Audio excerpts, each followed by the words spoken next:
Hello, everyone. Welcome to Nerd Bible Podcast, episode 279. Ooh, madam. Oh, is that the catchphrase of this episode? Just madam. Oh, I think it might have to be. Oh, madam, my arms are too long. Yeah. We should have got the Oh, prosthetic madam, arms. I've turned into a paddle. Oh, lucky that her wrist was 0.6 millimeters longer. Anyway, Oh, madam, I spaffed all over Isaac Newton. Sorry. oh, how dare Isaac Newton be a man that's not white? Yeah, not like Agatha Christie actually fought a wasp. That was quite a fun tweet. Did you see that tweet? Got picked up on a news article. Yeah, and I think it ended up on Jeremy Vine as well. Like, Wow! Like, not on him as a person, but like on his show. Stigma. I gathered that's what you meant. Just Jeremy Vine's like, oh god, this tweet stuck on my head. Can you imagine if that, oh wow, actually, what if you could pick one really just iconic tweet to wear? What would it be? It might have to be Coffee, you know. It might have to be. Because Coffee was iconic. Isn't it everyone announcing their breakfast, like scrambled eggs on toast? Isn't that No, not that's iconic Instagram. Either that or... I would have mentioned this anyway. So, George, you may have noticed that I sent you something on Twitter the other day with no context that was a picture from a Wikipedia article. Were you guys following this saga of everyone editing Denise Welch's Wikipedia page? I was not following it. Oh, it was so fucking funny. Okay, so we've got Colleen Kim Woodburn Nolan. Yes. And we've got Her Royal Highness Denise, the Duchess of Diarrhea. It's a picture of Pink. Is that Pink? Yeah, so essentially, Denise Welch did an interview with, I think it was the Radio Times, and she was asked what her most embarrassing moment was, and she said it was shitting herself in New York last year wearing cream trousers. Nice. I don't know how this got to the point it ended up, but this then turned into that there's a Twitter account called Shirley Carter's Pussy, which is an EastEnders reference. Oh, that's one for the EastEnders lot. Oh, me and Phil follow her. We don't even watch EastEnders, but this account is wonderful. They do all sorts of memey bullshit. And I don't know if they started the rumour or just accidentally helped spread the rumour, but there was a rumour going around that Denise Welch had just somehow died. She hadn't. She'd just done this interview, but suddenly that went viral all over Twitter, and a bunch of people thought she was actually dead. So people started taking to her Wikipedia page and just started editing it with the most just random bullshit to do with the fact that she shot herself in New York and all this. It was absolutely wonderful. It got to the point where she actually had to make a press announcement saying that she was indeed alive. Oh, dearie me. What a time to be alive. What was some of the brilliant... Oh, yeah. Someone edited her page to say that she was born on the 31st of February this year on the Hollyoaks set at Lime Studios in Manchester. Someone else put, in 2023, Welch died after a case of explosive diarrhea. Her last words were COVID, conspiracy, 5G towers, vaccination, leaving many to believe the government killed her. Someone made it so that her occupations were jobless and homophobic personality. Lovely. Apparently, she isn't the nicest person, from what I see. Oh, here we go. This was the best one. A bit of a weirdo as well. Yeah. It's the guy from 1975, isn't it? Yeah, Matty Healy. Who, yeah. There's a probably there's a sort of up and coming. I don't know if you guys have ever heard of Rina Sawayama, but she was at Glastonbury this year, and she's like a sort of up and coming British pop star. She's really good, but she's got like a whole song written about how apparently Matty Healy treated her like shit because I think she was on his record label to start with, and he basically degraded her for being half Japanese, and he was just a piece of shit to her. Anyway, my favorite one was. The edit was Denise Welch sadly was killed after being ran over by Kerry Rich's mobility scooter after it was hijacked on a drunken rampage by Farida Khalifa, hair and makeup artist for the Traveller and Gypsy community. Before Denise died, she had a theory about a show called EastEnders and a current storyline going on. Wow, that's a lot. That's that's like an episode. Yeah, and then people kept editing her picture as well. So, like, you saw someone edited to be pink. Someone edited Eddie Susie Izzard instead. So that's which I find particularly funny because I don't think she's particularly nice to trans people. But yeah, the point is people were just editing the shit out of her Wikipedia page, and it was so funny. Me and Phil were in fits of laughter on Sunday night. We were up until about 2 a.m. just looking at the shit show that was her Wikipedia page. Well, that was such a random tangent. I do apologise. That's cool. That's fine. Because welcome to the episode. I am me, George. With me is my non-doppelganger with his normal length wrists. Non-flesh people, Matt Smith. I thought you said non-fleshlight. I was like, Jesus. Non-flesh person. Not in front of the kids, Connor. It's fine. We were just two people in front of a computer. There's no children here. Yet. Oh my Jesus Christ. And here I am with my fleshlight. No. For legal reasons, Connor said a joke. We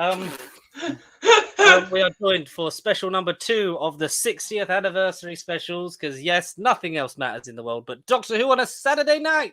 Woohoo! Yes! This week, it's Andy Kemp. He's back. Hello. I'm so glad to be back. I've been wanting to be on for so long. We still need to have you both on my podcast that we haven't recorded in ages because Phil can't be asked to edit. Oh, it's so nice to be back. And also, can I just say, it feels so nice to have Doctor Who back on a Saturday. I know it's like not really that important in the grand scheme of things, but it felt weird having it on a Sunday. It felt unusual. I mean, Sundays are the naturally quieter day, like for the majority of the people in the world, let alone the UK. But like, especially Saturday night Doctor Who, it's mandatory. I didn't realise how much I missed it until it's hit us again, and hopefully that will only continue going forward. So, BBC, if you listen, please stick it to Saturdays only. Do not even dare change it. Do not dare change fate.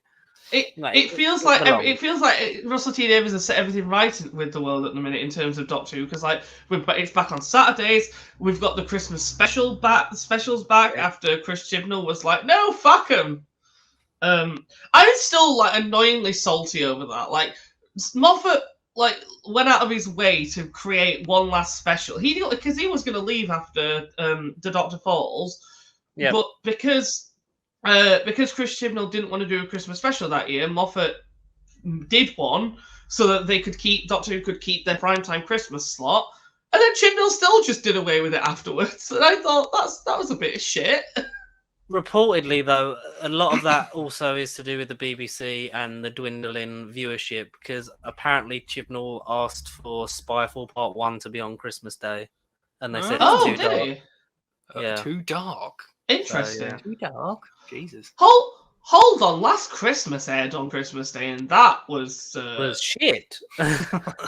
Really? Are you not a fan of Last Christmas? I'm not a fan of Last Christmas. My favourite Capaldi Christmas special is the Husbands of River song. I mean, that's the only one I can think of. That's also my favourite. Because it's just, you know how they're all like, guys, talk amongst yourselves because we're having a catch up because we haven't spoken in ages. They all have like a sort of element. So like Voyage of the Damned is like the disaster movie. Yes. They've all got this kind of thing. And Husbands of River song is like space panto. It appreciates in value for me. I love it. I love how it's fun and stupid and silly, and it just doesn't make any sense. It does. Peter Capaldi. Am I a happy man, River? Yeah. That's the thing. Like after Clara, I think we needed that. It was just like, oh, fucking forget about that bitch. I'll do something else now. Impossible girl. I'm going to need a bigger flowchart. I forget. Are we fans of Clara here or not? I am not. From what I remember, yes. Okay, I love her, so I'll be her defender whenever needed. But I completely get Husbands of River. It's so silly and it's camp. That's what it is. It is a camp all time, as a Christmas special should be. Hopefully, exactly. But then it also has the added weight of having the really emotional gut punch at the end. It's camp and silly, up until River realizes the Doctor's there, and then it suddenly becomes this really like just heartwarming, very sweet story. Yeah, powerful. You know, because there's moments in Doctor Who that will always get me, and there's very few Capaldi moments that get me second time round. Like I was quite emotionally invested in Clara's original death before it was, undone. Yeah. And I just that moment where she turns around and like looks at him and he goes, "Hello, sweetie." I do get a bit of the warm fuzzies, and it's like a big, nice Christmas hug. Go Christmas hug, Clara. We rewatched. I can't speak. We rewatched quite a few of the Christmas specials around Christmas time last year, and it's I only had the second or third time I've ever rewatched Husband and River Song. And oh my god, I cried so much. I forget how much the episode makes me cry at the end because I know she's a very divisive character, but I adore River. So yeah, that episode just absolutely breaks me at the end of 24 years. I adore the idea of River. I don't know if all of it is well executed on the rewatch because I'm sort of currently binging New Who and I'm near the end of season 6. Like I'm on closing time just to narrow it down. But I know Husband River Song is still a long way, bigger flowchart and all that. I've got to get to it first. But that episode, I remember watching it. I can't remember when I watched it exactly, but I remember thinking, this was nice. This was a good send-off. Obviously, the ending, like you say, it's devastating because it's a bittersweet feeling. The whole episode is Panto Camp and ultimately goofy, Christmassy fun. But then it ends on that really sour but bittersweet note. And I know, obviously, the world of Big Finish and, Nicholas Briggs' budget has obviously extended her fucking career and made her all more wibbly-wobbly behind the screen, like off-screen. But that feels like the right ending, and if she was to ever come back on screen, even if it was just for a hello sweetie, I'm not saying it would cheapen the moment if she was to come back for the 60th or 70th or any other time, but Husband's River Song I feel like should be it on screen anyway, potentially. And I've only ever seen it once, and when I eventually get to it, I've been asked before how I feel about her coming back, and I'm really torn because on one hand she is one of my favourite characters in the entirety of Doctor Who, and I think Alex Kingston is such a good actor. So on one hand, like I would always love to see her again, but also I completely agree with you that I feel like Husband of River Song wraps up her on-screen story like perfectly, and I don't want anything to ruin that. Especially because like if you like, obviously we can debate like the execution and everything, but the fact that Moffat managed to wrap up a story that was essentially 7 years in the making, and he managed to wrap it up exactly where he said he was going to wrap up in the first appearance. Like that's still, I still am like kind of in awe of the fact that he did manage to tie it all together with exactly what he said would tie it up in Forest of the Dead. Stick it, didn't he? He got there in the end. No. In the end, yeah. I think the thing for me with River is that I like older, wiser River. I don't like Stephen Moffat's idea of sexy River. Yeah. I think that is just bad prisoner, sexy girl River. Yeah, it's always like it's a bit too much James Nesbitt in what is it? What's that thing he did? Jekyll. Like sex. Killing's like sex, only there's a winner. It's like all that kind of shit. Wasn't that literally almost the line that Idris said in The Doctor's Wife? I'm sure she says like biting's fun, it's like kissing only there's a winner or something like that. Yes, because I think there's a few Moffat lines in that Gaiman script. I like Library River. I think is the one I enjoy watching the most, and because Husbands of River Song is closest to that version in her timeline, I gel with that. But like, there's still the weird thing of like she catches the diamond in her tits and all that bollocks. But other than that, she is sort of kind of running away from it because she knows that she's not long at the end or whatever, and there is a nice, more like mature, stoic moments between them because it's like this is the last time really you should see her. And it is the moment that always sad. Like the fact that you get to that point, and it's been a hell of a journey, and just when she keeps kind of like series 6 really sort of wore me down a bit on River. Yeah, I think Good Man Goes to War. I was like, okay, I can deal that, and then Let's Kill Hitler happened, and it just carried on happening. Like, because was the was the story arc the Doctor dying, or was it River's identity? Like, what was the focus of series 6? Which was the main focus? Yeah, and true. As people that watch this know that, like, series 6 is up there for me because I have some fucking proper warm fuzzies with that. It's underappreciated. It's the best Matt Smith acts in Doctor Who. Mm-hmm. Yeah. And it's definitely it's in my top 5 series for sure. I think it's top 3 for me. I think it flips between 5. Well, I've got like a sort of unanimous 4 that are all kind of up there, and it's like 3, 4, 5. Oh, ironically, it's 3, 4, 5, and 6 that I love. And 1 is like in and around that as well. But yeah, I just think like River, that ending. Would I have liked to see her with Jodie? Of course. Would I like to see her with Shooty? I would not say no to it as long as it worked in some way. Yeah. You know, she exists in a data cloud. The worst possible scenario if you were going to carry on past the library. But yeah, I think we're past sexy archaeologist. Because River exists to be the muscle in episodes where the Doctor is not going to shoot a gun, but River has the thing of like she'll just fucking shoot anyone. She'll do whatever is necessary. Yeah, in her eyes. And the Doctor will be the moral, compass. Yeah. Yeah. But enough about one of the best Christmas specials, because we hopefully will get another one of those on the 25th of December. I know. I was gonna very quickly ask, just because we're on Christmas specials, and I try not to do derail too much. Do we all agree Christmas Carol is the best Christmas special or not? I think it's up. Okay. So it's by far my favorite. It's my favorite Matt Smith one. Yeah, I think on sentimentality, it is my favorite because I love it. I haven't rewatched it yet this year, but with the passing of Michael Gambon, it will probably hit a bit differently as well now.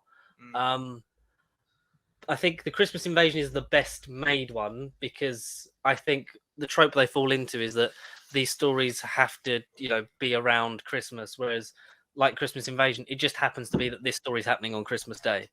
Yes. Yeah. And out of the Moffat ones, it's the first time he does here's a thing that influences something else and becomes a thing and makes it a thing. Like you get it with the Doctor, the Widow in the Wardrobe. You get it with Return of Dr. Mysterio. Last Christmas is obviously basically Alien, but at Christmas. I really do love that one, and I just love Matt, and I love all of it, and I love the song, and I love the fuzzies and the sharks, the fuzzy sharks. Yeah.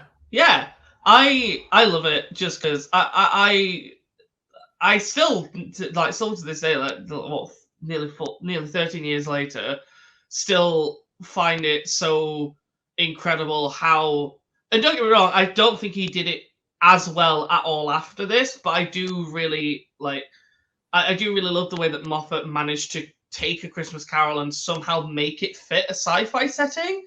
And yes, I remember the way that he did the Ghost, like the Ghost of Christmas Future in particular, was so well done because he used the time travel aspect to sort of make older Kazran the Ghost himself for the younger one. And I just thought that was I could go on about Christmas Carol, and I love the song. As you know, I took part in the lockdown sing-along thing for that one. That was really fun. Lovely. Yes. Enough about these old times, Andy, because we're in the new times. We'll speak briefly on the 60th in general, because how did you celebrate Doctor Who Day? I believe, unfortunately, I was stuck at work. Hooray! I was stuck at work. Yes, it was my first day back after having like 2 weeks off. So that was bad timing, really. Did you manage to catch the Daleks in Colour or the rerun of Adventure in Space and Time? Yes, me and Phil watched the Daleks in Colour. I quite enjoyed it. It was quite fun. I forget how much I like Barbara. Oh yeah, Barbara's great. I think that it was cut, like what we were saying with Mike last week. It was quite fast. They cut down a lot of it. I expected it to be a lot longer than it was. Well, they lost about 100 minutes, didn't they? I think. I was going to say, how long is it? 6 parts? Seven. 7? Oh. Yeah. So that's about they cut out a lot then to fit it into what? 80 minutes? Was it 75? Something like that. about 75 minutes. It should have just been an hour and a half. I think it would have allowed the time to breathe because it just felt relentless. And obviously with the clips at the end, hopefully it will be the first of many. It's probably not something I'm going to pick up on, physical media immediately. If it comes on to the Hooniverse part of iPlayer, then I'll, give it a rewatch now and again because I don't know about you, but the Daleks, but faster, is essentially Doctor Who and the Daleks, and it's better than the Daleks. I mean, I could be correct, but I feel like the colorization is already on iPlayer. I don't know if it's taken the place off, because I was scrolling through iPlayer like this week, but I think I didn't watch it, but I thought I saw black and white, and then I saw color. I might have the color one on there as well. Yeah, I assume. Yeah, I'm going to double check now. I'm going to double check now because, we watched an iPlayer, so. Yeah, it went on there. I don't know if it went straight into the season 1 section. Yeah. I mean, I could be wrong. Did you watch the rerun of Adventure in Space and Time? No, I didn't watch that, but I saw the clip of the scene with Shooty, which was really cool. What did you think? Did you think he was so fucking charismatic with that wink? Yeah. Oh, I'm so excited for Shooty Garter as the Doctor. I'm equally so excited and so gutted that we're losing David. Yeah, I here's the thing, right? I just double checked. Yes, it is technically under season 1. They've got it has Daleks in colour, and then it has all the parts in black and white after that. Oh, okay, that's so cool. Both are on there. Good. Okay, cool. So both are on there, yeah. But so I think I've don't know if I've said it on here before, but I've definitely said it somewhere on a podcast somewhere. Where I love David Tennant as the Doctor. I think everyone does, but I got very. I was kind of in a minority of people who were like, I was ready for him to go when he did. You actually wanted him to go? No. So when it was announced that he was coming back, obviously I was excited because it was kind of like.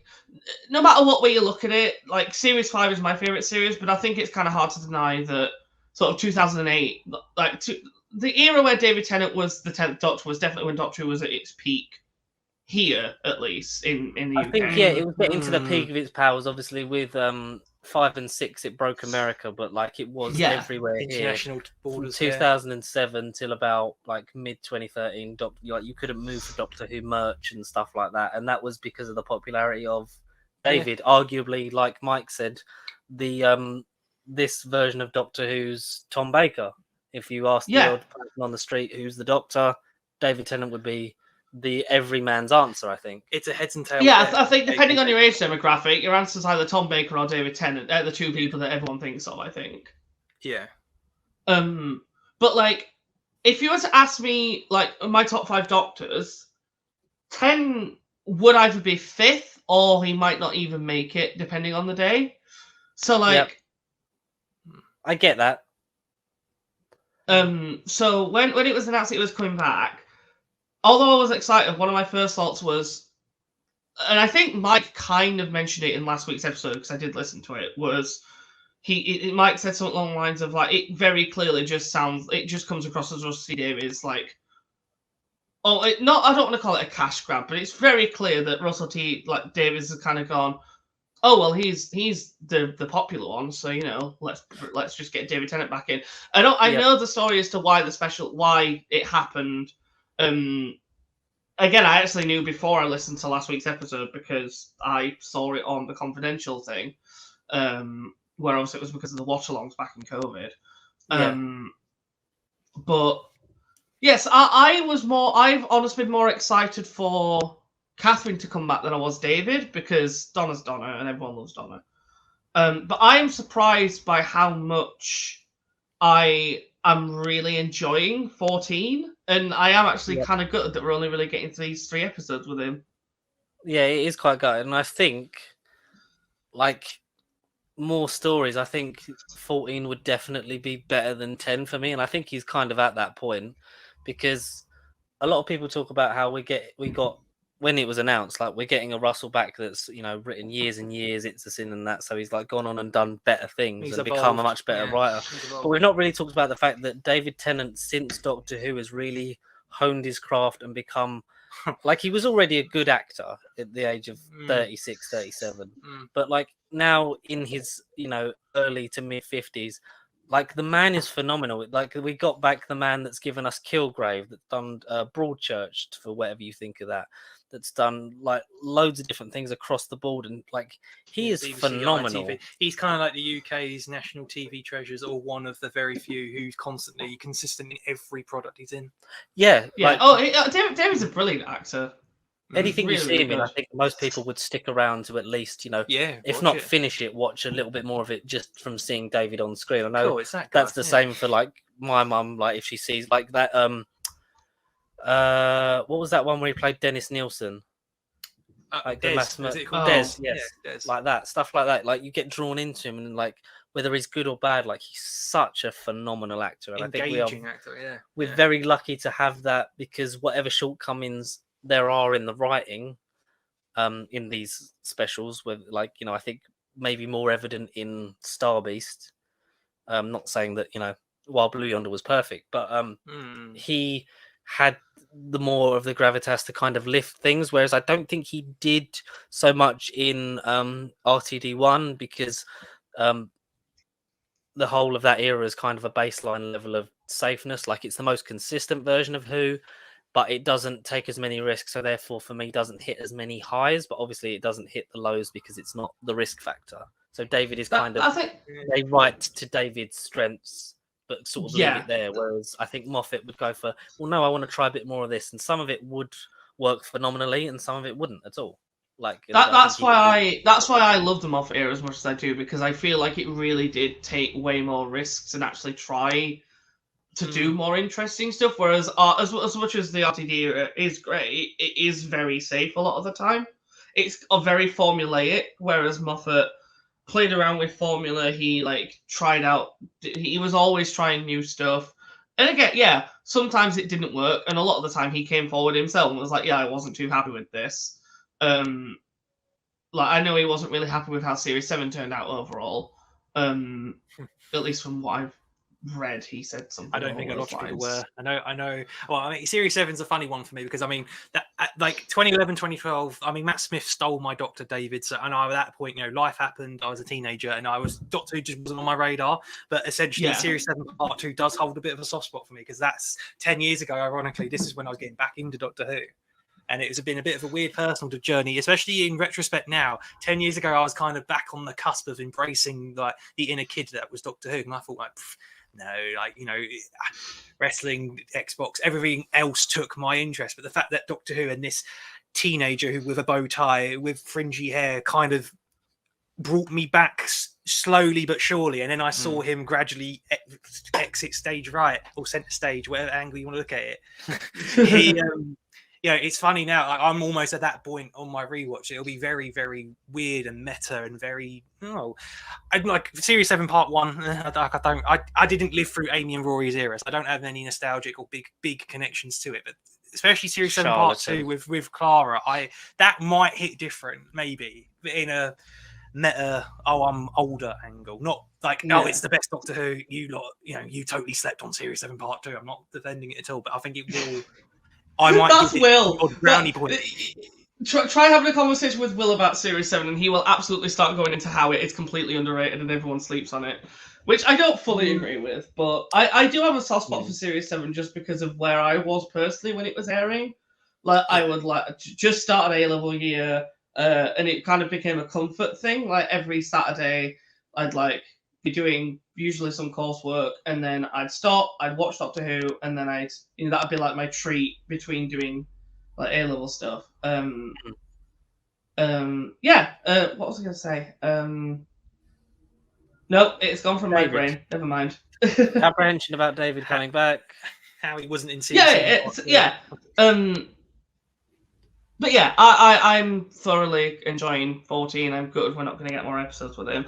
It's funny. I rewatched Wild Blue Yonder earlier today, just sort of to prepare for this, and it was kind of after me and George had a bit of a conversation. Or you'd kind of mentioned how you see differences between 14 and 10. But on the rewatch, I actually do kind of notice it a bit more. Like, I feel like 14 has a bit more people say that 10's like the most human Doctor, and I agree with that. And I feel like 14 isn't as human as 10 was, but I think it's better for it. Like, there's certain things that he says that I just couldn't see 10 saying. Like, there was the part where, what was it? Was like when he was pressed against the sort of the front of the ship, and he mentioned how, the human race wouldn't know about this yet, and he was like, I don't mean to be rude, I'm just saying. And like, that's not something I think 10 would have really said, but he just was very abrupt and was like, oh yeah, you wouldn't know about this. And then later, that's a good point. You can feel that he's been 3 different people between. Apart from him literally quoting it and dropping it, half hour I was a blonde woman and I was a Scotsman, which I get is kind of like the shorthand for those that haven't stuck around and watched the wonderful show that is Doctor Who for all these years. That's for the general. The shorthand. Your brief thoughts on the Star Beast before we dive into spoilers on Wild Blue Yonder? So I enjoyed the Star Beast. I was left feeling a bit underwhelmed by it. Yep. But that's mainly down to, I think, the 2 primary reasons, or I guess 3. 1, it didn't really feel like a special per se. It felt like in any other series, it would have just been a normal, like maybe in like series opener. It didn't feel like a 60th anniversary celebratory episode. But then I don't think either of them have. I feel like this would have been a proper mid-series episode. And that is a sentiment I carry on with through this as well into Wild Blue Yonder. Because while the trilogy isn't a full trilogy, like Russell has said, like they're kind of separate stories that go one after the other. Mm-hmm. Like to see how like this mini journey, like mini series essentially, would conclude, because that's kind of the whole thing together is the celebration of Doctor Who's 60th birthday, doing something different and showing the intentions for the era yet to come. Yeah. The other 2 are like, I feel like Star Beast was very safe. Yes, like it was very, very clear where, at least to me, it was very clear where a lot of the story beats were going. It was clearly going to be like, I mean, granted, the 3 of us, I imagine all 3 of us were going into it knowing the Meep was going to be the villain. So, like, none of the. Sorry. Not to play audience surrogate. I mean, not to interrupt, Andy. Not to play audience surrogate. I mean, I vaguely know the Star Beast, but I sort of fell for his big old eyes, and I thought he was an adorable little gremlin, and then all of a sudden, he's a. I don't know. I personally didn't know the story going into it. So I was sort of caught in the moment. I'm not saying it completely captivated me. It made me go, oh my god, this made it a 10 out of 10 for me. But me and my mum were both looking at it, adoring the beautiful creature that was the Meep, and then as soon as it revealed its true colours, we were both kind of sucked in. We fell for it. I was going into it knowing it was going to be the villain, and I still thought it was fucking adorable. I love it. Yeah. I spent the last over a week going around my flat doing impressions of it. I think it's adorable. I want a Meep. I don't care if it's a homicidal maniac. I want a Meep. If they don't get a Meep plushie out there for Christmas, then they're throwing away free money. Apparently, the company's like rejected doing it. From what I saw somewhere on Twitter, like a few people were sharing a story. I think Russell said like he'd approached different companies to pitch a plushie of the Meep, and they all said no. Bet they're regretting that now, because that would have gone gangbusters. Yeah, I want a Meep. I'd fucking buy one. Meep. I am always the Meep. Thinking of the international market as well, with this whole Disney Plus deal internationally and everything, can't we just get like a Meep and Grogu spin-off or special between universes? Oh my god, can you imagine? That'd be so cute. With the goblin from Church on Ruby Road that is yet to come. And then the third sort of like negative, I guess, is just I think me and George had a brief discussion about this on sorry, it's not Twitter anymore, is it? It's X. It's basically Twitter. It's Twitter. I'm sorry, I don't Elon Musk is a dick. It's still Twitter. The ending was just not great. I was not a fan of the ending. It was for me. I think it was the same for you. Was the whole thing of like the meta crisis just being like, and that's done. Moving on. Exactly. You know, like worried about gone. Yeah. The thing I said as well, like the episode kind of mentioned, and actually, funnily enough, I was reading Donna's wiki page while I was waiting to start, and it even says it in there. Like, the episode makes a point of saying, like, oh, wait, you had a child. Half the meta crisis passed on into her. So it's like, it's kind of lessened the effect of it. They could have just stuck with that and explained it as, oh, you had a kid. It's made it more manageable for you.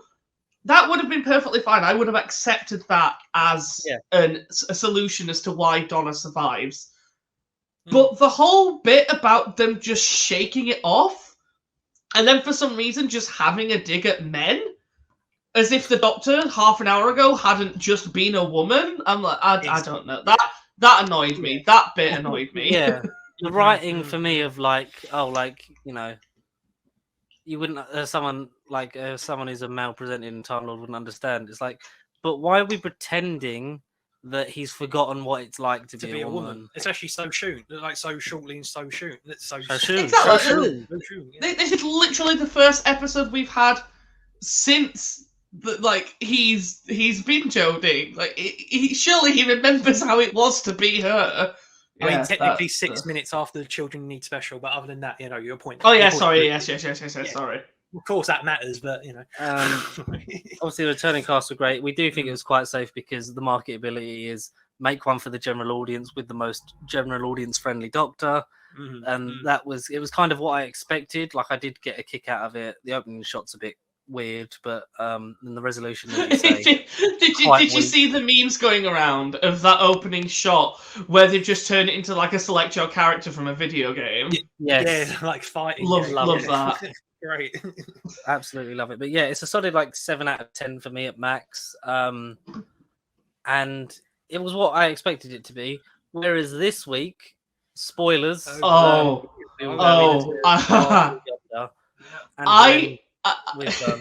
some thoughts on how we hope this concludes. But what did we all think of Wild Blue Yonder? Can I just start by saying I'm so fucking happy that I had to work for and swap last week's recording because I have so much more to say about this one. To go off of the back about Moffat taking more risks and, you know, sort of, all right, coming out front and sort of saying when he sort of hit and when he sort of flopped. This, I feel like, without really thinking about it too much, I feel like this might be one of the riskiest episodes Russell's ever done. And I know, again, this will be another similar point, but this was Midnight for me. Midnight 2.0, but maybe not as good as Midnight and has the same impact. That's what a lot of people moaned about, I think, as well. The fact that it kind of similar. Like, it's basically Midnight on a budget, and has Russell got any original? Because I think Mike basically had that in his Letterboxd review. Was like, it kind of proves that he's got no original ideas that he's bringing. He's kind of just reusing old stuff. Mike that doesn't define the era. No, absolutely not. No, because this is kind of the familiar, celebrating it, doing it differently. But like, this one was completely different to what I wanted it to be. Was I expecting a multi-Doctor thing? That would be the way to do it with the shape-shifting thing. For the one that was being the Doctor, could have gone through the cycle. Yeah, the different cycles, Sort of akin to, because it also felt a bit like it took elements from the Rebel Flesh Almost people as well, in terms of the copies and things like that. And the not great CGI. But yeah, it was, CGI aside, I think this might stand up to be one of the best Doctor Who episodes of the last few years. Oh, damn straight. Oh, absolutely. Yeah, damn straight. I really enjoyed how it was just, let's show you how good these two are, just chewing the shit of the scenery, and just being phenomenal. And I like, especially after sort of like the sort of big bombasticness of Starbeast and the absolute bonkers massiveness we're going to get with the Toymaker in Giggle in Toyland. Like, this was nice because it felt like a mid-season episode. So this feels like a series of its own with these three. It's kind of the episode that's made me think I like 14 better than 10. And it was just David wearing the weight and the wisdom of someone who's been another 3 people, because like that moment with the flux and things like that. And I like the fact that the moment is that he falls for it and not Donna, because I think Donna would have been the easy thing to go for. Well, yeah. Yeah. I love this episode. Go on. This you and then is, Connor. I'm happy for Con to go first. No, you are the guest. You are the guest. Yes. Okay, right. Yeah. Everyone can talk over it apart from me. So I get overshadowed in my own podcast. So after the Star Beast, I was happy, but I wasn't like. Star Beast left me feeling going, yeah, exactly. It left me like, okay, that happened. That was pretty fun. That's it. Star Beast was fun, but I wouldn't really give it any more praise than that. Oh, one thing I did forget to say about the Star Beast, which I'll just quickly touch on just because it is my picture here.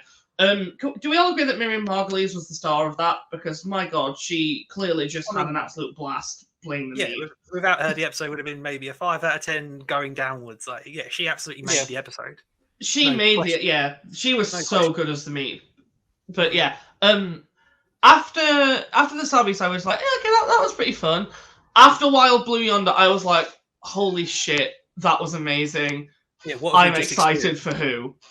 Yeah, it left me feeling excited for the show, which is the first time it's happened in a very long time. Like I think Village of the Angels gave me a similar feel because I spoke about that in last year's when we did the whole Jodie Whittaker era wrap up thing. Like the Village of the Angels was my favorite episode of that era, and I think it's definitely up there for me as like the best episode of like the last 5-6 years or whatever. But this left me feeling as excited. But like that has the unfortunate aspect of being part of Flux, which was very hit and miss.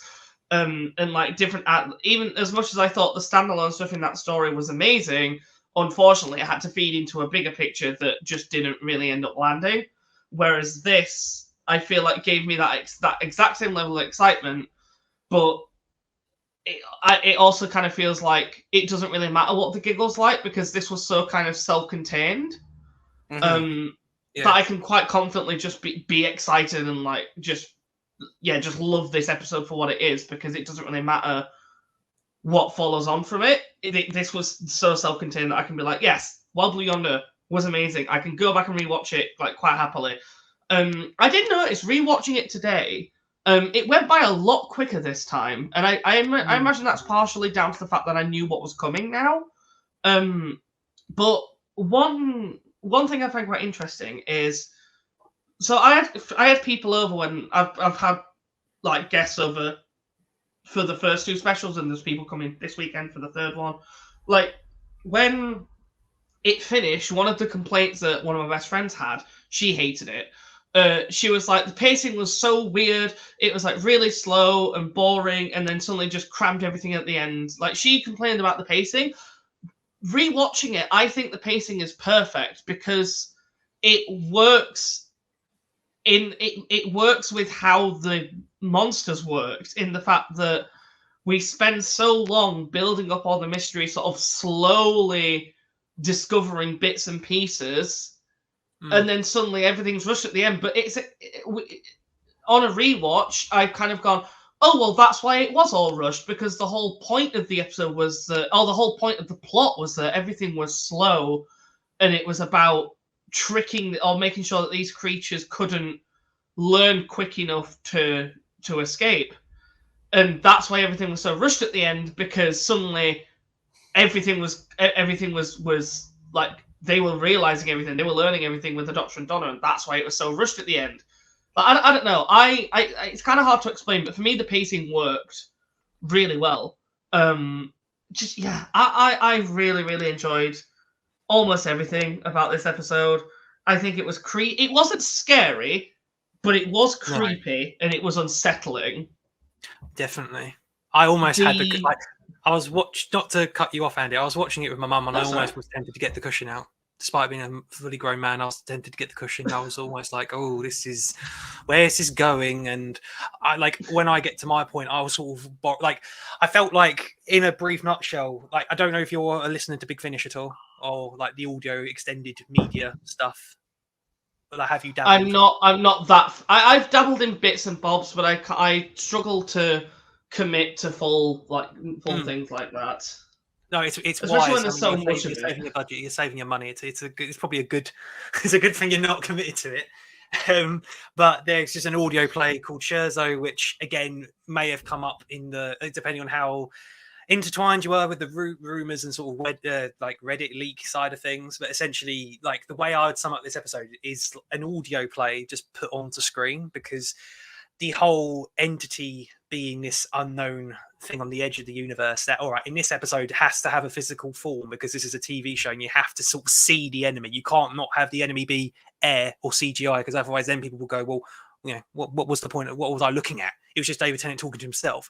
But this for me was that audio play, Scherzo, but less jump scares, thank goodness. But I just like how this kind of like, to sort of quote Russell in these interviews and sort of hyping this episode up, I felt like this was such an unusual landmark for a television episode. I felt like it really did touch upon a different medium and sort of went, fuck it, you know what, we want it on screen. Whether it was just an intentional big finish homage, you know, it's up to the viewer and depending on how they process it. But that's how I took it. And it's not a remake, it's not a shot-for-shot recreation or anything. It's just heavily audio ideas done on screen. And all right, it's an experiment. People won't gel with all of it. People will just watch it like your friend and just be like, like what was the point of it all? But I just thought it was wonderful. We all think it was wonderful, maybe for different reasons, but we were all in the consensus of, yeah, this was incredible. We had that feeling. I absolutely loved it. Compared to last week. It was, yeah, exactly. I feel exactly the same. It was one thing that I thoroughly enjoy, and I enjoy this about any TV show, not just Doctor Who. But I love like figuring things out sort of with the character. You know, like some people are there to just kind of watch it, and then when it's done, that's it. That isn't me. I'm the sort of person where, like, if there's a mystery, people. Yeah, if there's a mystery, I want to work out what's happening. I want to work it out with the characters and piece it together for myself. I'm sitting there stroking my chin, trying to figure it out, like Poirot, for like David Tennant in our thumbnail picture. I'm sitting there trying to figure it out, like you, Andy. I'm trying to figure it out, and I'm trying to piece it together. And sometimes, all right, when you figure things out, it's like woohoo! But then you think that's not really original. That weren't that hard. That weren't that great. But this episode, for the most part, had me constantly scratching, because when I think I was closer, it then went in a slightly different turn, or so-and-so said something, or the scene went in this direction. I really was engaged. Whether or not I actually understood what was going on properly until you watch it the second time round is another thing. But I was constantly just glued to the screen and trying to figure it out, like you. I was trying to figure it out. And again, my friend didn't like that. She was like, it's boring, like there's nothing's happening. And I was like, for me, nothing needed to happen. I was just I was like, what is this? What is all of this?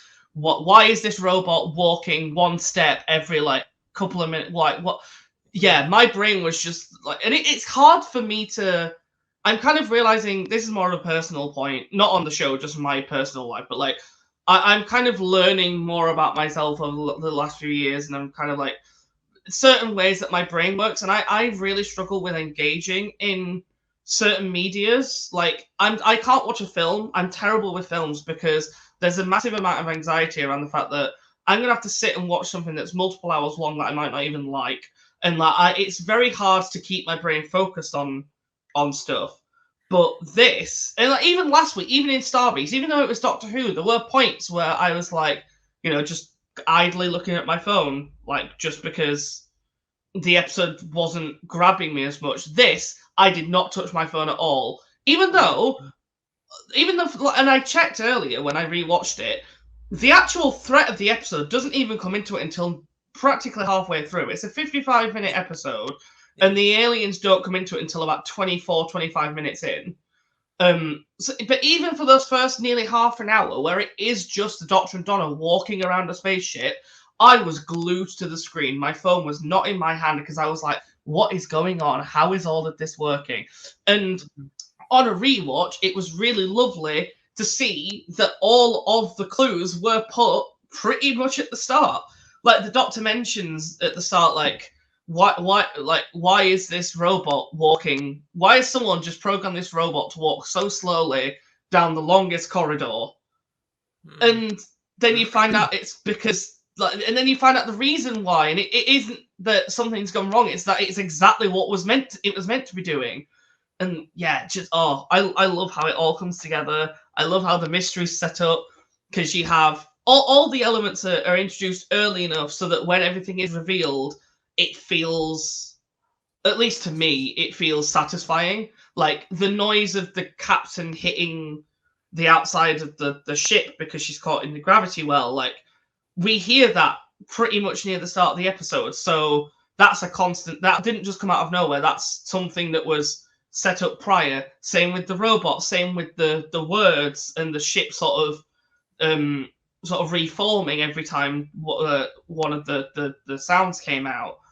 And yeah, it all yeah. It's kind of hard to put into words exactly what I'm trying to say, but the main point is that this scratched a very specific itch that I love with that Doctor we Who. didn't know that we wanted until we saw it, until we witnessed it. Yeah, exactly.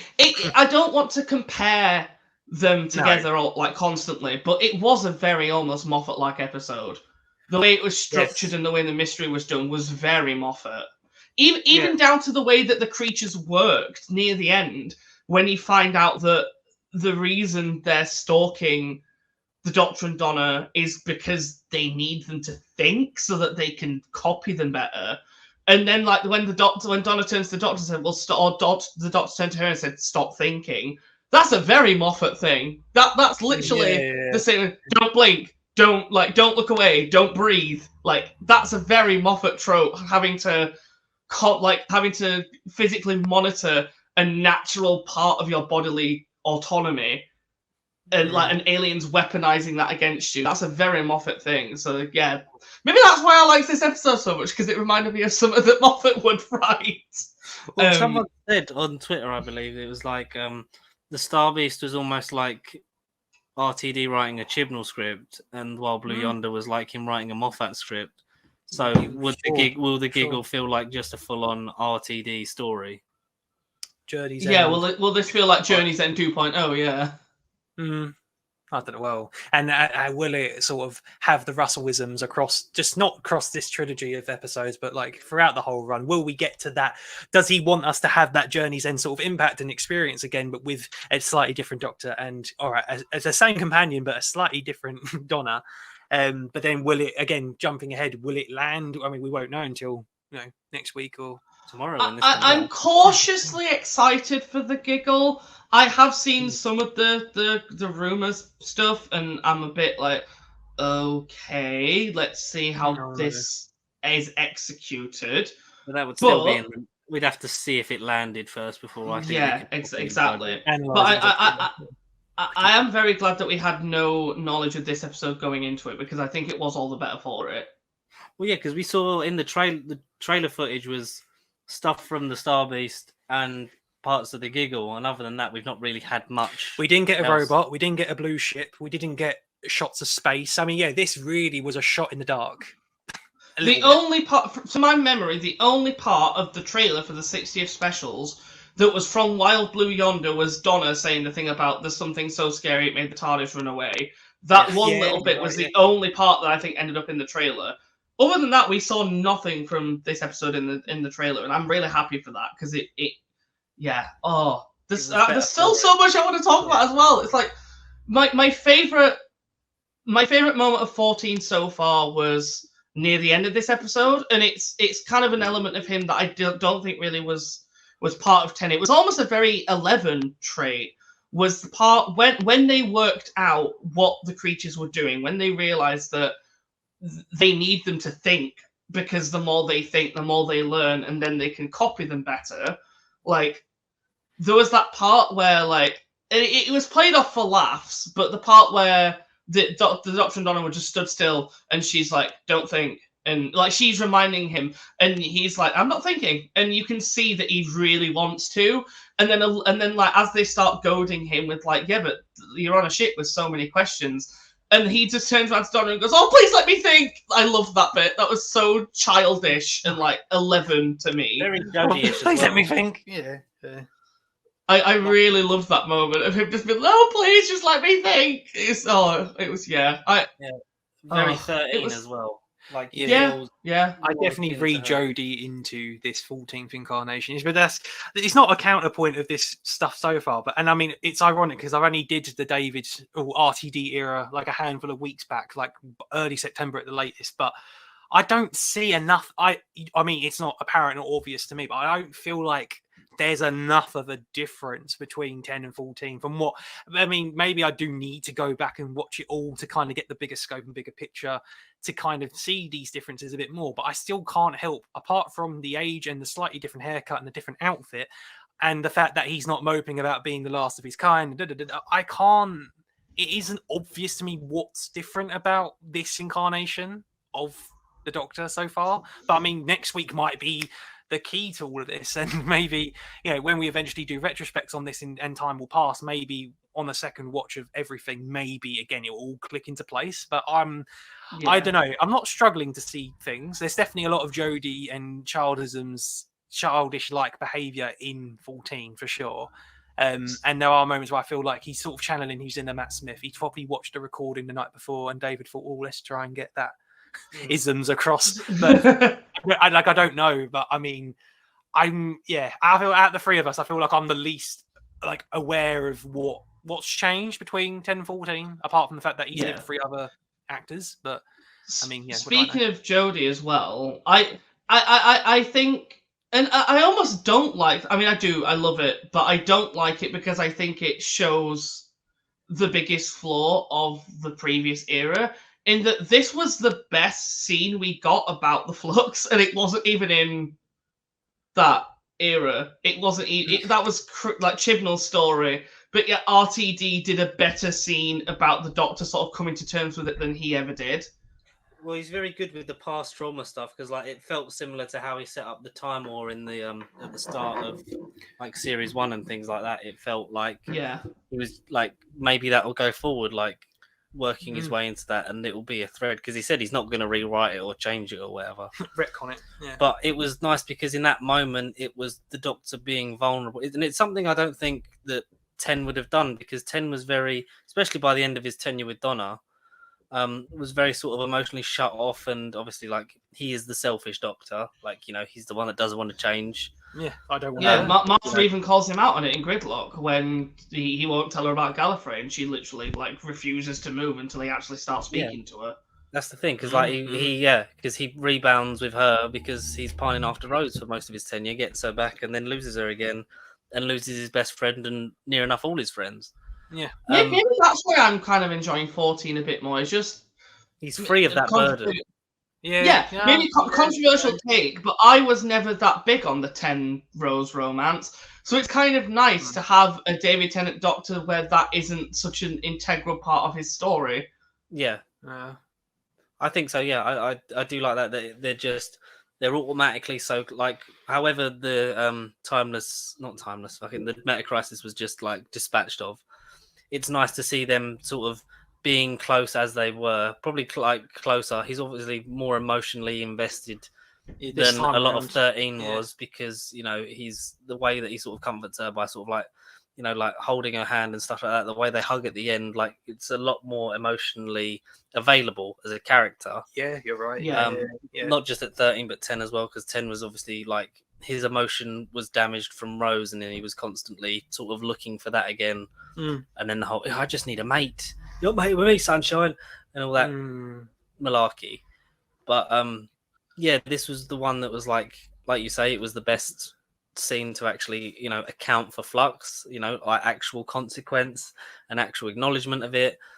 And the thing that's a great shame to me is like Jodie would have like really benefited from an episode like this. Oh, massively. Like for her to sort of like him doing that screaming moment, like for that to be her, like you felt that was 13 screaming out, because she could have absolutely done it as well. Jodie's a great actor. She could have done it. I'm just gutted that Chibnall never gave her that. Like more that's always this kind of thing. It was all kind of rushed, wasn't it? It was kind of like that's always going to be my biggest criticism of that era. Is just that I don't think the writing did justice for what Jodie could have done as the Doctor. Absolutely. Oh no, yeah. I agree with you 100%. But that's a moment you felt that version of the character, and like with the whether Donna is pretending to not remember or like she generally doesn't remember because the meta crisis brain was too much or whatever. Can I say I fully think she does remember. I think she does. I think she's choosing not because she's choosing not to push him on it. Yeah. And just the whole thing, like the emotional weight of like what did happen, and he's like a lot, and But also like there is a lot that's happened, whether big or small, like like friends, companions leaving, or the revelation that their entire existence is not what they knew it to be. Like there's so much that's happened, and you get that in the eyes, in the voice, in everything. David carries it so well.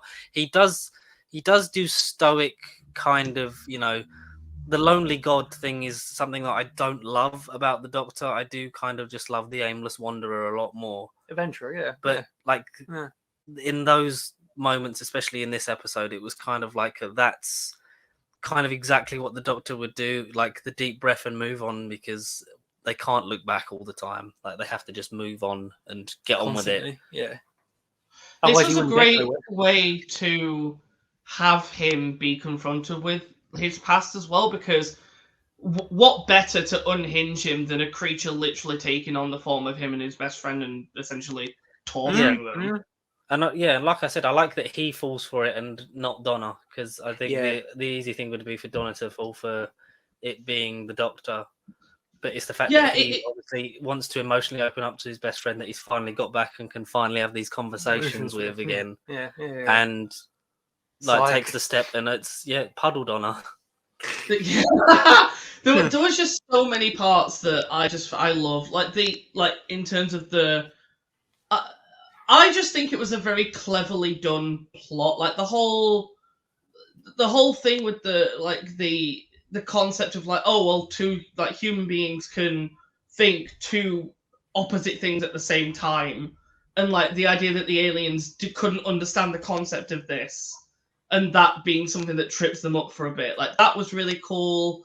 I love this episode. The only part that I wasn't fully sure of, and I'm not complaining because it was a fun scene, but I didn't understand, and I still don't understand after rewatching it. Why was there the bit with Isaac Newton at the start? I'm fine with that, regardless of, because that was the gravity and Mavity. That's all I got from it. I think the Mavity situation was kind of maybe a shorthand for new viewers to be like, oh, like there are temporal points that can just change on a whim because he mishears them, and then the fact that they use it in dialogue as well, that they start saying Mavity.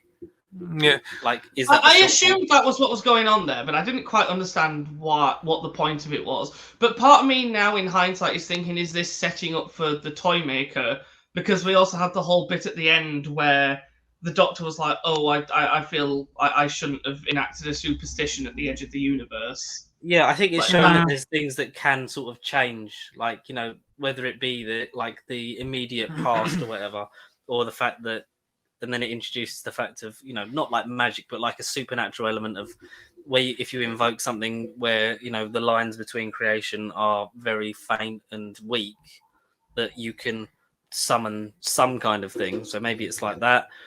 I guess we won't find out properly until next week, because I don't know if you guys remember the theory of when, before it was announced that he was the toy maker, when we saw Neil Patrick Harris in the toy shop set and things like that has the toy maker sort of orchestrated this regeneration? Has he made the face come back because it was going to be like a pseudonym for, not like, but basically like an allegory for the audience, like moaning like, oh, bring back David and make it as good as it used to be. So like he's sort of controlling the show on a meta narrative level, on that sense. Yeah. Which could still happen, but I'm interested to see. I think that'd be kind of interesting if that's kind of the route they went. And maybe Shooty was under there the whole time, and like it's just he was suppressing to get out. Yeah, and because obviously we don't know why. If he has changed the regeneration and made it happen like that, is he the reason that the clothes regenerated and things like we don't know? Well, because that's such a plot point that was so important, but because of the backlash and because of the fans, I feel like Russell is gonna cop more. maybe address it. Maybe he will just completely ignore it. But maybe to add to the fabrication, the toy maker's been behind this incarnation all along. Maybe this isn't even the 14th Doctor. Maybe this is the 14th toy maker, and maybe the toy maker is trying to steal all of his incarnation and bodies because Neil Patrick Harris is just jealous of David's gorgeous face. I don't know, and his wardrobe. I don't know, but it could be something as bombastic as that. Neil Patrick Harris has a gorgeous face as well. It does. No, Bieber first, David. He's jealous of David. It's all about Dave.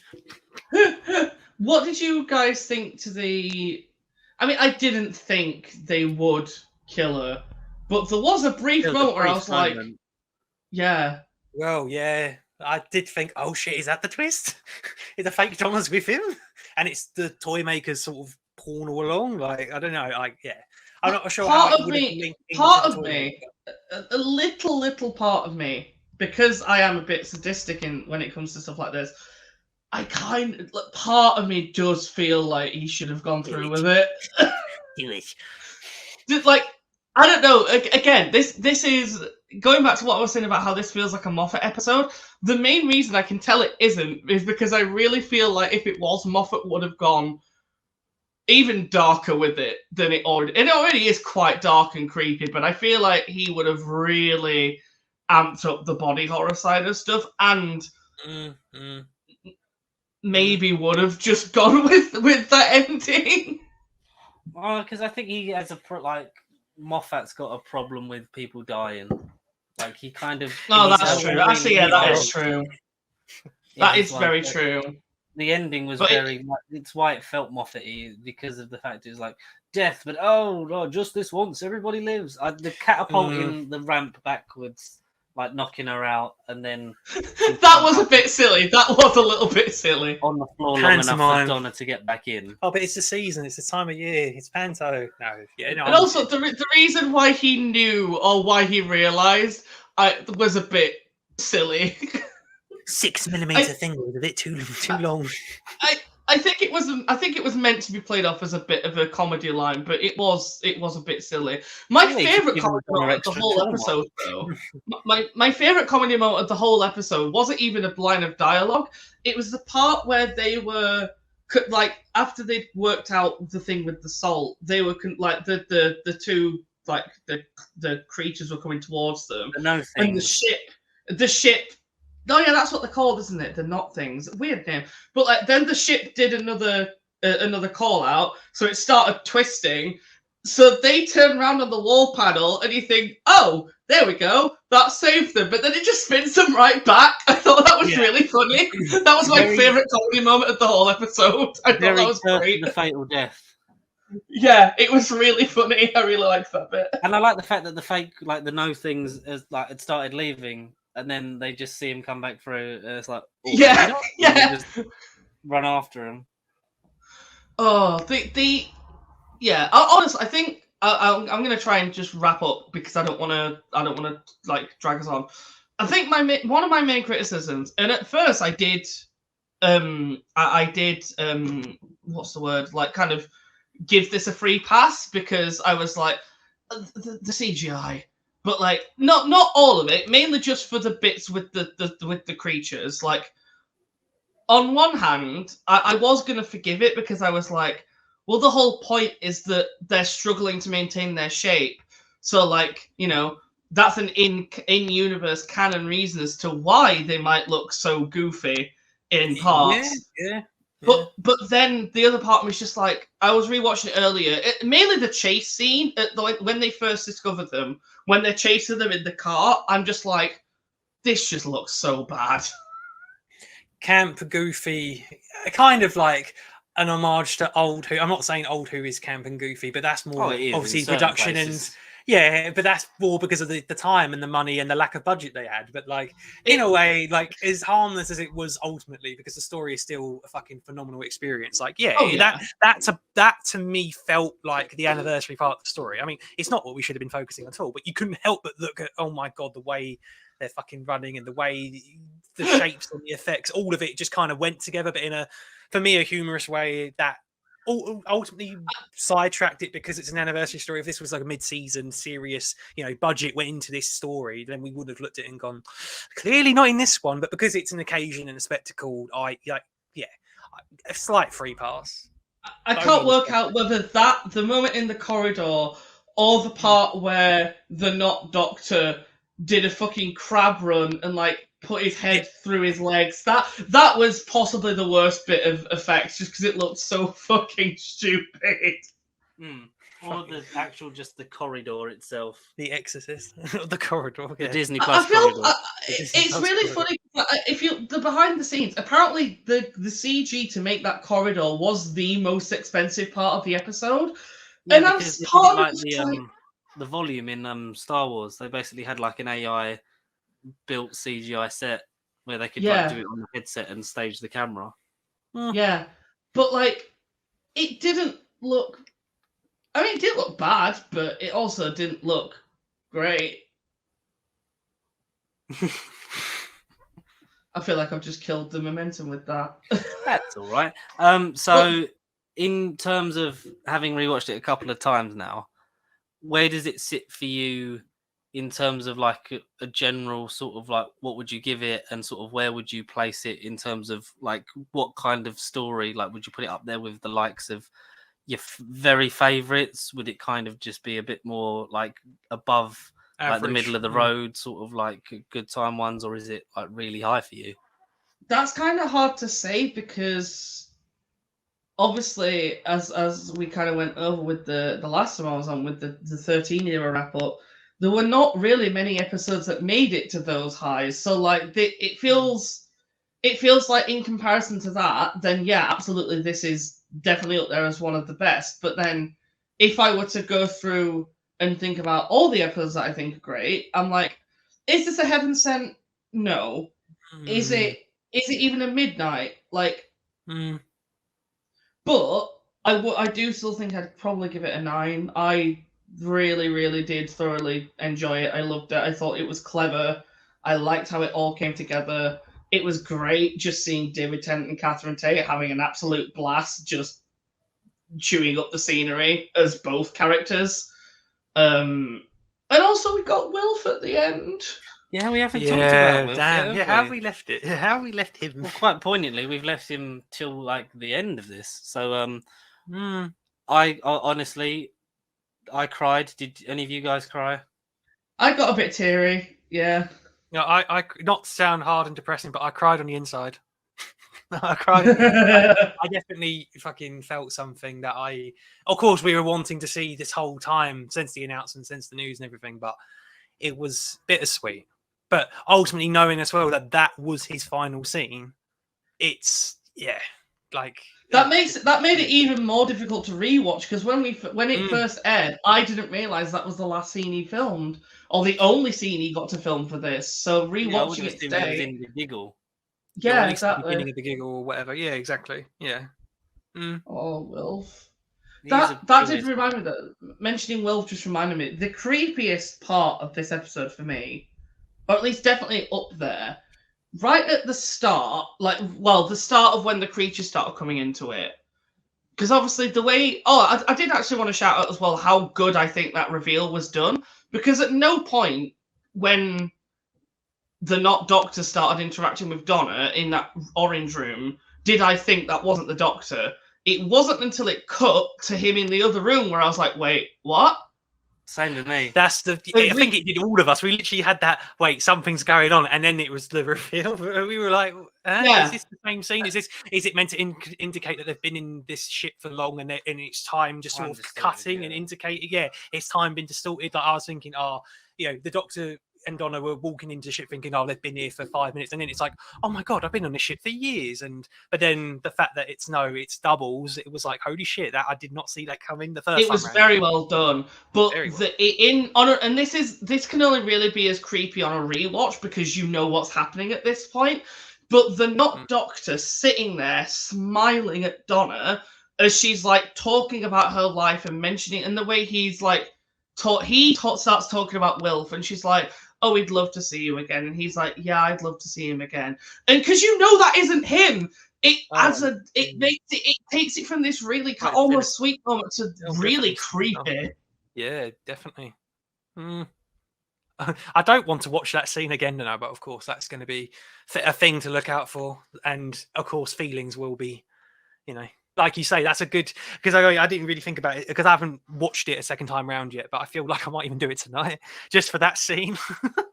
I honestly, I think I preferred it more on a rewatch. I already loved it after a first watch through, but I think I loved it more the second time round because knowing what's happening, you can pick up on more little things that RTD put in there, and yeah. I was going to mention some. Oh yeah, I didn't realize until the confidential that the arms were actual props and not CG. Yeah, I thought they were CG. That was.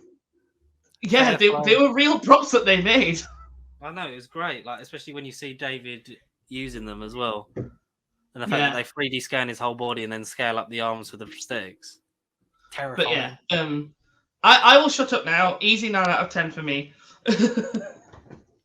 What, and 9 out of 10. I'd say it's definitely like a high 8, low 9. Like it's up there for me. I've only watched it twice, so I think I'd only twice. After the giggle, I do kind of want to watch all three back to back and see, how the trajectory takes it.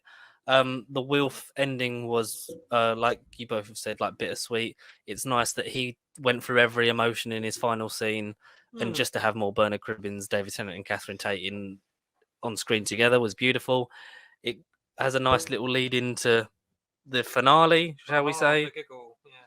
And I think I really like the more smaller episodes that take risks, and this up for me will probably not just be remembered as the 60th anniversary, part of the 60th anniversary special, shall I say, because there's not much anniversary about it, but it will probably stand the test of time more than the other two, possibly, in terms of just an individual quality episode of Doctor Who. Yeah, just from a singular perspective, I think this may be the highlight of the three. I'm going to say it might be better than next week's giggle. It might not even be that fucking funny. It might be a miserable episode next week. But no, all jokes aside, this one, at least for me, I feel like is potentially the riskiest episode Russell has done. Maybe he did take inspiration from a Moffat. Maybe last week's was the Chibnall script, and maybe next week's is going to be the full camp Russell, ideally Journey's End hype, momentous Russell.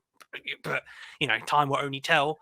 But one thing before I kind of score and give my thoughts, when we were talking about the flux and how this one episode, which isn't part of that story, sort of made it so key and ultimately the best bit of that era, yet it's so old news now. I was just going to say, for those that unfortunately or fortunately didn't watch Flux, I mean, that's a topic in itself. I think the way that it was written and the way that it was worded and the way it was delivered in that scene, I'm not comparing it to how the Time War was this lingering plot element that you kind of were intrigued to find out more about. It's nowhere near as great as the Time War plot point throughout the RTD arc, but I felt like if the Flux was to come up again, and if you ultimately didn't know what the Flux was and where it headed originally in the Chibnall era, I felt like the way it was written, there's actual weight in it, and Russell sort of sold the Flux to me. Like I almost kind of want it to come back so he can then undo it and make it what it should have been the first time around. Agree. The idea of the Flux, I think, was not a bad idea. The idea of it being this like thing that was created like as to kill the Doctor as like punishment, I think is an interesting idea that could have landed really well in the hands of a writer who like could write Doctor Who. Sorry, that sounds really mean. What was I was going somewhere with that, and then I insulted Chris Chibnall, and now the thought's gone again. Oh, that's all right.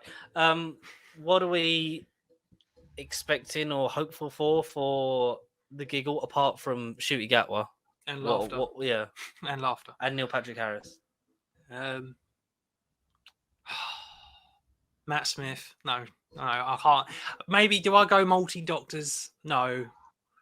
For a brief scene, I don't know. Maybe Neil wears all the outfits to kind of go, remember when you were him, remember you were me, remember you were me. I mean, if the things that kind of were leaked have anything to go by, then alluded to on certain sites. Yeah.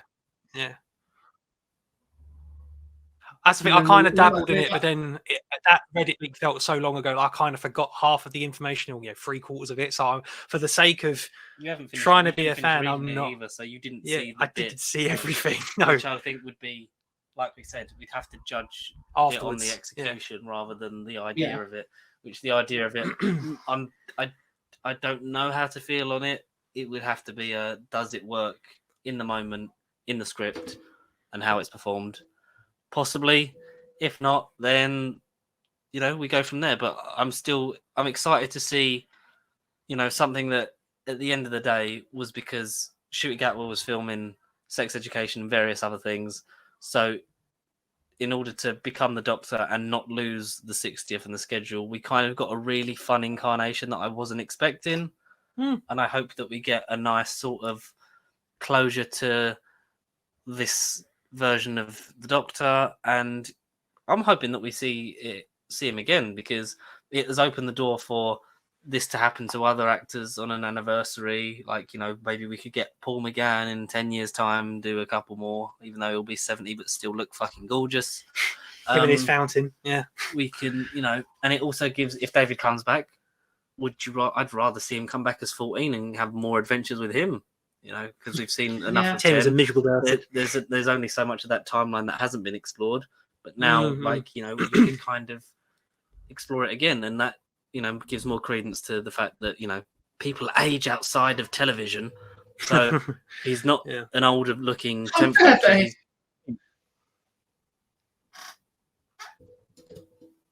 Your excitement for tomorrow at the time of release, Andy? I am very excited for the giggle. I am a little bit sort of like worried that, kind of as Connor said, this might actually be the best of the three, because I'd like to hope that the last one lives up to all the hype, but this one was, at least for me, this one was so good that I'm like, oh, is next week's actually going to live up to what's expected? But either way, I am very excited for Shooty's time as the Doctor. I think from all the sort of like the promotional images we've got of him and Ruby, and it just looks like it's going to be a great time. There's a lot that I'm really looking forward to in the next series. So no matter what happens, like, I think even if we come out of the giggle, I think at least I'll be excited for what's coming. Yeah. And it would be weird to think that by the time season 1 rolls around, we'll have had 7 specials in a row. Bloody hell! Yeah. Will we have? The last? Yeah, because you'll have had Eve, Legend of the Sea Devils. Oh gosh, yeah. Power of the Doctor, these 3, and then Christmas. These 3 and then Christmas, yeah. Change on Ruby Road. So it'd be nice to get back to a regular format and sort of see where it goes. It's really weird thinking that we haven't. I know technically, yes, Flux happened, but Flux was kind of a mini series because of COVID. Like, it's kind of weird to think that, and obviously Flux was also one continuous story. It feels weird knowing that we haven't had just a classic normal series of Doctor Who in like nearly 4 years. That is mental, really, when you think about it, especially by the time season 1 rolls round. Yeah, it is good. I hope that the giggle sticks to landing and that this isn't just the best one, Wild Blue Yonder, but it's made me glad that I've pre-ordered the Steelbook and that I will, own these on physical media. Damn straight. Even just to rewatch this one. I still haven't collected the Jodie specials, but I mean, that's not due to preference of era as much as it sounds like a bias, but the quality of those episodes compared to 2 of the 3 that we've watched at time of recording, like, these feel like, for me, close enough to an instant pre-order. Like, I want these episodes to have, and not like the last 3, unfortunately. I mean, unfortunately, the last 3 also would include Legend of the Sea Devils, which was garbage. Which was pants. Yep. Big, stinky, fishy sea devil pants. But no, that's about that, really, for that, isn't it? If I was to score this... I was going to say, what are you going to score? So you, George, you said what, an 8 to 9? A high 8, low 9. And then Andy, you were what, a 9 out of 10? Yeah, I went with a solid 9. I'm only judging it because of the first time, but I'm going to go an even 8.5. 8.5. 8.5. 8.5 at the minute, but anyway, it could go up on a rewatch. But yeah. I think it was a tentative 9 for me at the start, but after rewatching it, I think it's more solidified it for me. Yeah, I thought you was going to be a 10, in all honesty, because you were so joyous when the episode come out. I mean, when it first finished airing, I did say 10 because I think Bad Wolf Archives asked everyone what they thought, and I was like riding the high of the episode. In hindsight, like I don't think it's like I think an episode has to be pretty perfect to get I don't think anyone would disagree that like Heaven Sent is a 10. Yeah. I mean, it's been a long time since I see it, unless I'm the controversial minute ago. I think everyone would agree that that Love and Monsters is a 10. 20 out of 10. It's the best. 20 out of 10, yeah. It's the best of New Doctor Who. Widow in the Wardrobe. Oh, so good. Ah, so good. Such a... Don't remember it. That's how good it was. I'm Claire Skinner. But this was kind of weird because we're just kind of just buzzing off of it. There's not much more we can. There's only so many times we can keep as a collective saying it was really good and really fun and we enjoyed it. And more of this, please, Russell. No, I think as an episode though, like, I genuinely since Saturday night, it hasn't left my head. Like that's how good this one was. Yeah, exactly. It still stuck with me. Like with the Star Beast, the only thing that's really stuck with me was the Meep because it was the Meep and it was adorable. But with this one, I left and even when I rewatched the episode and went to the gym and I was there like before getting set up to record, and even at the gym I was like still thinking about the episode and like all the different elements of it and how good I thought it was. And I haven't. In the middle of nowhere at the end of time. We all want to be on that ship. I haven't felt like that for Doctor Who in such a long time, so it's a really nice feeling. Yeah, long may it continue, and hopefully it's a sign of things to come in the new era. Which, speaking of, we will be obviously reviewing season 1 when it comes about. So, your formal invitation of would you like to return for an episode in season 1? Of course. Lovely. So that's you, Mike, and some special people in order to prove that we have other friends that aren't just the same 3 people. I apologise for how much I ramble. No, that's Andy. That's why we have you on. Like Mike did the same last week. He was like, "I'm sorry that I speak so much," but that's the point in having a guest, in having a podcast, because opinions, a conversation, and we've all just generally just loved this episode, and it's been a pleasure. I'm just shocked that we've now been speaking, like, even outside of the recording. So obviously there was that bit of time before we actually got the recording working. We've been speaking for like an hour and 45 minutes now, and we have not once mentioned Kylie Minogue. And I don't know if that's growth or sad, really. What a timeline we're in. Maybe Astrid's back in the giggle. Oh my God. Yeah. That's how we stopped Toymaker. Yeah, exactly. That's how we stopped Neil Patrick Harris. We throw Kylie Minogue into the nuclear reactor. Yes. And we are back on track. My name is Toymaker. Ding.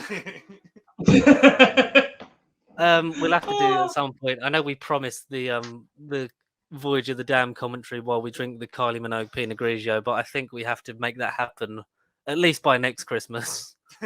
Oh yeah, that'd be. I forgot about the Kylie Minogue alcohol. No, that'd be really funny. We will have to do that. We will set that up, as well as you returning for season 1. Obviously, when we know the episodes, like you can, like I've said to everyone, like whatever one takes your fancy, that's what you can go for.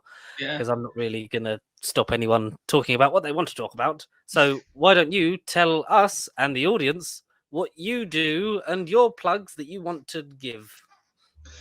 Just before I plug, can I just say, off the back of you mentioning us rewatching Voyage of the Damned and getting drunk on Kylie Minogue champagne, the funny thing is I don't even really like that episode.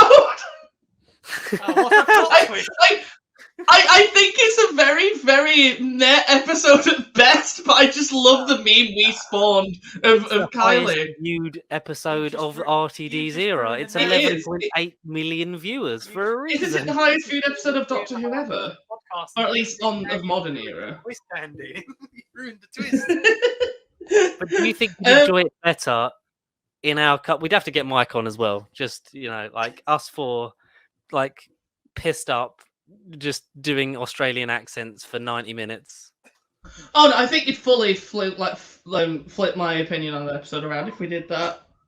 If we could do like drunken commentaries on every episode that I didn't like, I feel like it'd elevate all of them. Like imagine us pissed. I mean, I think I've said this before. I do not like The End of Time. I think that would be a really fun episode to talk about pissed. Well, Andy, that's going to be the end of you viewing that episode in a negative light because that's going to change your life. You're going to call it the joyous of time. The joyous of time. The end of me being a heartless bastard. Exactly. You'd be like, at the end of Christmas Carol, you'd be like, God bless us, everyone. Everyone! You boy, what episode is this? It's The End of Time, sir. It's my favourite episode of all time. But yeah. So where can you find? I mean, I don't really. I started trying to stream a while ago, but ever since real life kind of took over, that kind of stopped. And it's not that I don't want to try again. It's just that I get tired from my day job all the time. But if you're interested in hearing my ramblings of Doctor Who music and Drag Race, you can find me on Twitter. It's just Andy Kemp 1996.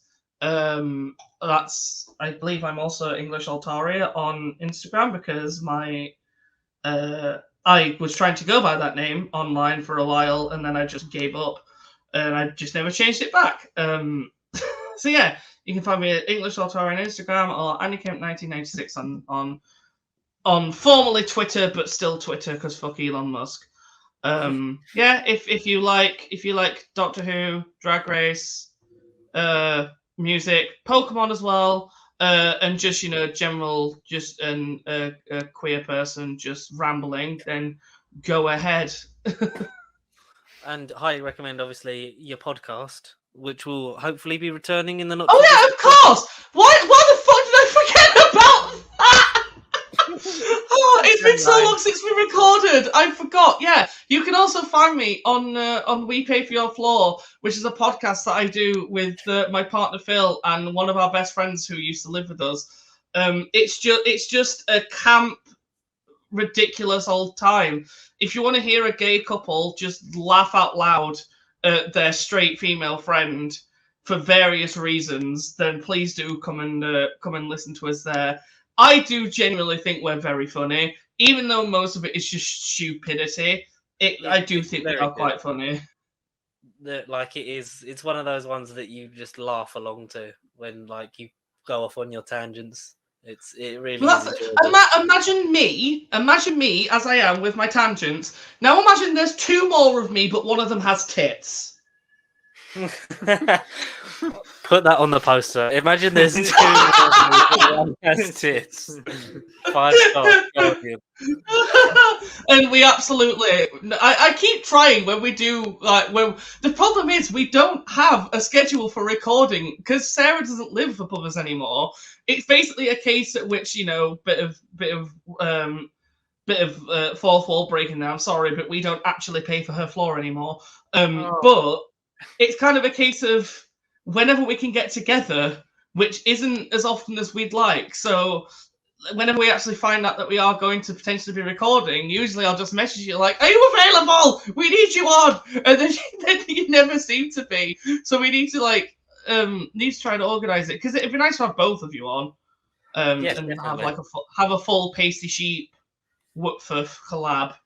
And I'll do like a live version of the theme song, and you can both sing along because Mike says that he gets the theme song to We Pay for Your Floor stuck in his head on a regular basis. There you go. Which honestly might be one of my greatest achievements in life. Not to name the title of the crossover, but We Paying for Your Barn. You're paying for our barn. Oh, I like that. Pay for your barn. I do quite like that. Live in barns, or we pay for You pay for your your wall. farm. We pay for we pay for your farm works. Yeah. We pay for your farm. fjord. It was destiny. It was fate. Heads or tails. No, yeah, we will definitely get on that. That's something that, like you say, we've been trying to sort out, and just like schedule-wise with our real lives. I mean, we all have lives. We all have jobs. You have a child. Oh yeah, I do. Oh, shit. Oh damn! Where the fuck is he? I hope he's all right. Well, He won't be if he's not forgotten he exists. Hopefully. Oh. But yeah, thank you for having me on. This has been a delight. Coming back, Andy. It's been a pleasure as always. Thank you. It's been a laugh. It's been a lark in the park with Rosa Parks, but that was last era. And that wasn't so much a lark as it was just like, oh shit. Entering your world. Mm-hmm. Yeah. In your podcast. So yeah, make sure you check out Andy's stuff, and we'll see you guys for the giggle. Ooh. Hopefully. The worldwide premiere. Oh damn! Yeah. It feels weird knowing that we first saw him saying that like well over a year ago. Like what, last June? And we're only just going to get to see it. Christmas we've seen, haven't we? Is that again? We saw a set picture of what's her name from Derry Girls, like, and she's a guest in next Christmas special. Yeah, she's either that or she's in the second season of Shooty's era. Yeah. Yeah. Strange. So much Who that we haven't seen yet. Like he might have filmed his regeneration by Saturday. Yeah. Oh. And please welcome Tania Miller as the 16th Doctor. Jesus. Oh, I mean, come on, that would be pretty good. Tania Miller, Miriam Margolyes, or Cate Blanchett. Cate Blanchett. Yeah, that's a shout. Emma Thompson in the 90s would have been a good shout. Oh yeah, actually, that would. You know what? This is random tangent. With Cate Blanchett, did you know that she was in a music video for a random band from America? No. This band, I can't remember what they're called. I actually think they're really big. I think they've been around for years, but I could not tell you their names. I only know this one song part for them. Music video. Okay, the Sparks. That's it. The Sparks. Oh, yeah, the girl is crying in her latte. What? Yes. The song is called "Girl is Crying in Her Latte," and she's just stood there in a yellow suit, and she just does this fucking weird dance, and it's brilliant. And when they performed at Glastonbury this year, she performed with them and just stood on stage in her suit with her sunglasses, just flailing her arms around. It was wonderful. And that's the attitude you should all have to life. Where can they find us, Connor, if they want to wave their yellow suited arms at us? Well, you can find us over at Pasty Sheep across all social medias, Facebook, X, not for Xbox, but hopefully one day on Xbox, Instagram, Twitter. I mean, that is an armful of a dance. He's a human banana. Oh, it's the bananas in pajamas prequel. Yeah. Oh my god. All the relevant social platforms: Facebook, X, Instagram, TikTok for stuff. Timey-wimey, wibbly-wobbly stuff. Please follow them. They're great. They deserve more viewers. Thank you. Blessed. Thank you. And emails, electronic mails. You can send your quandaries, theories, and breakdowns and predictions on who you want your doctors to be over at nerdbiblepodcast@gmail.com. Gmail, not any other mail, not your Hotmail, not your Yahoos. We're on point Gmails. No Apple Mail, no freaking Google. Oh, it is Google Mail. Fuck, I've ruined my own joke. Never, god damn it. What about AOL? AOL? Something that needs to dial up is our ability. AOL, I didn't even know her. Sorry, that was so bad. And we'll see you all next time. Thanks, Andy. Bye-bye. Thank you for having me. I'm going to go have a piss. Enjoy. That's how I like to end all of my appearances on the internet, by letting people know that I need to urinate. Urinate. Yeah!